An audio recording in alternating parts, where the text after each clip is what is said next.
Hi guys, welcome to my YouTube channel. चलो घूमने। मैं हूँ आपके साथ खुशबू और आपको आज घुमाने वाली हूँ देहरादून से।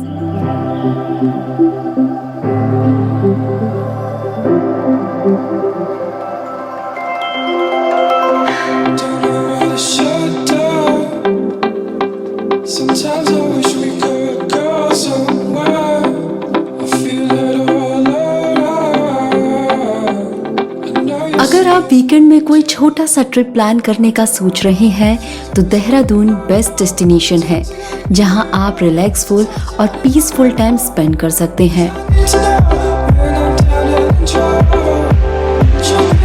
देहरादून उत्तराखंड की राजधानी है और हिमालय की दून वैली में बसा एक खूबसूरत शहर है। वैसे तो आप यहाँ कभी भी आ सकते हैं, लेकिन अक्टूबर नवंबर बेस्ट सीजन है क्योंकि उत्तराखंड का मशहूर हिल स्टेशन मसूरी और धनौल्टी यहाँ से काफी पास है, जहाँ आपको विंटर में स्नोफॉल मिल सकता है। इस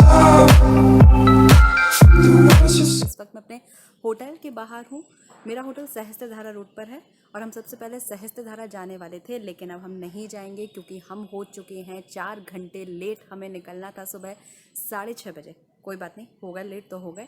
सफ़र थोड़ा सा चेंज हो जाएगा। अब हम सहस्त्रधारा नहीं जाएंगे, अब हम सबसे पहले जाएंगे एफआरआई हम सबसे बाद में जाने वाले थे, लेकिन लेट होने के कारण अब एफआरआई ही पहले जाना पड़ेगा क्योंकि 5:30 बजे एफआरआई बंद हो जाता है। देहरादून में मैंने पूरा एक दिन बिताया और अपने सफर की शुरुआत एफआरआई से की, यानी फॉरेस्ट रिसर्च इंस्टीट्यूट से। वैसे एफआरआई में फॉरेस्ट सर्विसेज में सिलेक्ट होने वाले कैंडिडेट्स और अधिकारियों को ट्रेनिंग दी जाती है, लेकिन इसकी खूबसूरती की वजह से ये सैलानियों के लिए आकर्षण का केंद्र हमेशा से रहा है। होटल से एफआरआई जाने के रास्ते में मैंने घंटा घर देखा। देहरादून में क्लॉक टावर काफी मशहूर है क्योंकि आज भी यहाँ घड़ी चलती है। घंटा घर से एफआरआई की दूरी 6 किलोमीटर है और इस दौरान मैंने देहरादून शहर को देखा। यहाँ गलियाँ काफी सकरी हैं, इसीलिए स्कूटी से घूमना सबसे सही विकल्प है। यहाँ आसानी से आपको 450 रुपए में स्कूटी रेंट पर मिल जाएगी, जिसकी जानकारी मैंने अपने डिस्क्रिप्शन बॉक्स में दी है। एफआरआई पहुँचे, लेकिन यहाँ आकर पता चला कि कोरोना के कारण सैलानियों के लिए एफआरआई को फिलहाल बंद कर दिया गया है। एफआरआई से हम रॉबर्ट्स केव के लिए निकले, जो कि 9 किलोमीटर है।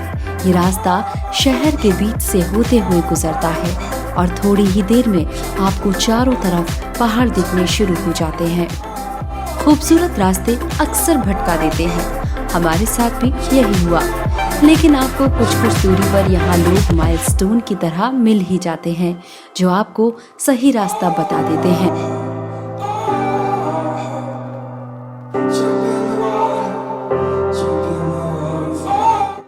और आखिरकार हम भी रॉबर्ट्स केव पहुंच गए। यहाँ के लोग इसे गुच्चू पानी के नाम से जानते हैं। रॉबर्ट्स केव में जाने से पहले आप यहाँ 10 रुपए किराया देकर स्लीपर्स ले सकते हैं। यहाँ हर साइज के स्लीपर्स आपको मिल जाएंगे। इसके बाद अंदर जाने के लिए 35 रुपए टिकट लगता है। बाहर रोड साइड नदी बहती आपको नजर आएगी और दूसरी साइड गुफा है जहाँ से ये पानी आ रहा है, और यही रॉबर्ट्स केव है। shut down. Sometimes I wish we could go somewhere. I feel it all around. दोनों तरफ खड़ी बड़ी चट्टानों वाली गुफाओं का समूह और बीच में बहती नदी। इसी गुफा में पानी से होते हुए आपको अंदर जाना होता है। पानी काफी ठंडा और साफ है, जिसमें पत्थर साफ नजर आते हैं। ये ज्यादा गहरा भी नहीं है, इसीलिए बच्चे भी आसानी से यहाँ एंजॉय कर सकते हैं। ये गुफा 600 मीटर लंबी है और यहाँ सबसे ऊंचा झरना 10 मीटर से गिरता है, जहाँ पानी का बहाव और शोर काफी तेज आपको सुनाई देगा। ब्रिटिशर्स ने इसे रॉबर्ट्स केव का नाम दिया। कहा जाता है कि लुटेरे ब्रिटिश सरकार से बचने के लिए अपने सामान के साथ इस गुफा में छिप जाते थे और यहाँ से भाग जाते थे, लेकिन अब ये रहस्यमयी गुफा पर्यटकों के लिए सबसे पसंदीदा जगह बन चुकी है। And I wanna know if these words are enough. Since I Sometimes you gotta give things up. Sometimes Roberts cave के बाहर काफी रेस्टोरेंट्स हैं जहां आप अपनी पसंद का खाना खूबसूरत नज़ारों को एंजॉय करते हुए खा सकते हैं। रॉबर्ट्स केव जो है वो एकदम नेचुरल है। यहाँ पे जो पानी है वो पहाड़ों से रिसता है। अंदर एक बहुत खूबसूरत झरना था और ये जो पानी है वो नेचुरल है। इस पानी को कहीं से इकट्ठा नहीं किया है, ये अपने आप पहाड़ों से गिरता है। और अक्टूबर जो है वो बेस्ट सीज़न है, जिस सीज़न को मैंने चुना है। मैं इस समय पर यहाँ पर आई, ना ज़्यादा ठंड है ना ज़्यादा गर्मी है, मौसम काफ़ी अच्छा है। तो आप जब भी यहाँ आएँ देहरादून तो रॉबर्ट्स केव ज़रूर आएँ। अगर आप लोकल ट्रांसपोर्ट से रॉबर्ट्स केव आना चाहते हैं तो देहरादून के परेड ग्राउंड से अनारदाना तक आपको बस मिल जाएगी। उसके बाद 1 किलोमीटर आपको पैदल चलना होगा। बस का किराया 25 से 30 रुपए तक लगता है। रॉबर्ट्स केव के बाद हम यहाँ से एक और शानदार जगह सहस्त्रधारा के सफर पर चल दिए। रॉबर्ट्स केव से सहस्त्रधारा की दूरी 14 किलोमीटर है, जो देहरादून शहर के अंदर से होते हुए जाता है। इस पूरे रास्ते में आपको प्रकृति के कई दिलकश नज़ारे देखने को मिलेंगे। सहस्त्रधारा में हजारों जलधाराएं पहाड़ों से गिरती है, जिससे इसका नाम सहस्त्रधारा पड़ा। यहाँ बल्दी नदी है और कई गुफाएं हैं जिनसे पानी गिरता रहता है। यहाँ लोग पिकनिक मनाने आते हैं, नहाते हैं। यहाँ के पानी में गंधक की मात्रा पाई जाती है। कहते हैं कि इस पानी में नहाने से स्किन डिसीज ठीक हो जाती हैं। सहस्त्रधारा से 3000 मीटर की ऊंचाई पर मणिद्वीप है, जहां आप रोपवे से जाते हैं। रोपवे का अप एंड डाउन दोनों साइड का टिकट पर पर्सन 150 रुपए है। मणिद्वीप पहुंचते ही आपको एहसास होता है मानो आप पहाड़ों की रानी मसूरी पहुंच गए हैं। यहाँ पर बड़ों और बच्चों के एंजॉयमेंट के लिए काफी जगह हैं। Ozone park, silver fall, cafeteria, discotheque और टेरेस रेस्टोरेंट। अगर आप पब्लिक ट्रांसपोर्ट से सहस्त्रधारा आना चाहते हैं तो देहरादून के परेड ग्राउंड से सीधे आपको बस मिल जाएगी, जो आपको सीधे सहस्त्रधारा के बस स्टैंड पर छोड़ेगी। आप आईटी ग्राउंड से भी बस ले सकते हैं। सहस्त्रधारा के बाद अब हम जाने वाले हैं माल देवता टेम्पल, जो कि देहरादून का हिडन जेम है और यहाँ से सिर्फ 12 किलोमीटर है। माल देवता की सड़क काफी शानदार है। रोड साइड रिवर व्यू और पहाड़ के बीच से गुजरता हुआ रास्ता।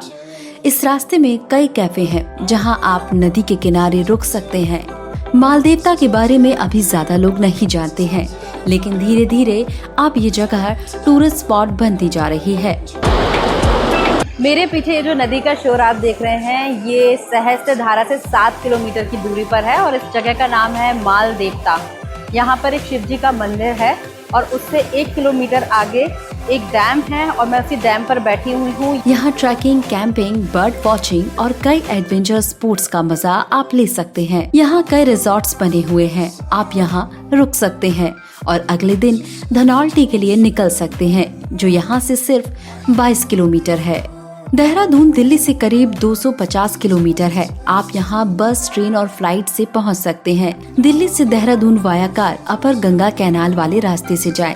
ये रूट आपको मेरठ, खतौली, मुजफ्फरपुर, सहारनपुर होते हुए 5 घंटे में देहरादून पहुँचा देगा। अगर आप ट्रेन से जा रहे हैं तो सुबह, दोपहर, शाम और रात में कई ट्रेनें हैं। देहरादून से जॉली ग्रांट एयरपोर्ट है, जहाँ देश के कई शहरों से डायरेक्ट फ्लाइट है और जिन शहरों से देहरादून के लिए डायरेक्ट फ्लाइट नहीं है, वो दिल्ली से देहरादून फ्लाइट से जा सकते हैं।